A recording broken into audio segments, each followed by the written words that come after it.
सोचिए 30-35 साल के पुरुष एक महिला पर कीचड़ उछाल रहे थे सिर्फ इसलिए क्योंकि वो लड़कियों को पढ़ा रही थी। 180 साल पहले एक छोटी बच्ची ने एक किताब पकड़ी और देश में एक क्रांति की शुरुआत हो गई।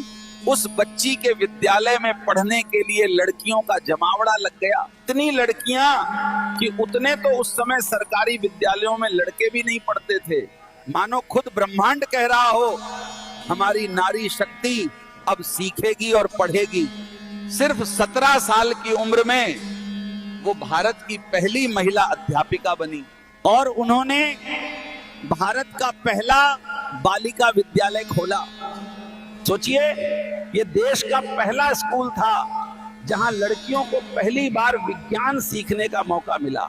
लेकिन उस समय कुछ रूढ़िवादी मानसिकता के लोगों को ये बात बिल्कुल पसंद नहीं आई।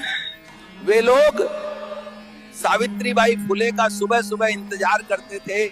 जब वो स्कूल जाती थी तो रास्ते में उन पर पत्थर और कीचड़ फेंका जाता था। सोचिए 30-35 साल के पुरुष एक महिला पर कीचड़ उछाल रहे थे सिर्फ इसलिए क्योंकि वो लड़कियों को पढ़ा रही थी। लेकिन सावित्रीबाई उस कलयुग में अपना सर गर्व से ऊंचा करके विद्यालय जाती थी। वो अपने साथ दूसरी साड़ी रखती थी, विद्यालय पहुंचते ही मिट्टी लगी साड़ी बदल लेती और लौटते समय फिर वही गंदी साड़ी पहनकर घर जाती। सोचकर देखिए कितनी हिम्मत वाली महिला थी वो। मानो कह रही हो जो उखाड़ सकते हो उखाड़ लो, मैं तो बच्चियों को पढ़ाऊंगी। उन्होंने महिला सेवा मंडल बनाकर एक नई क्रांति की शुरुआत की। सोचिए पहले एक कमरे में 2 महिलाएं फुसफुसाकर अपना दुख बांटती थीं, अब वे खुलकर अपनी आवाज बुलंद करने लगी। उस जमाने में उन्होंने नाइयों को मनाया और एक हड़ताल करवाई कि अब से हम विधवा महिलाओं का सिर नहीं मुंडवाएंगे। इसे कहते हैं असली फेमिनिज्म।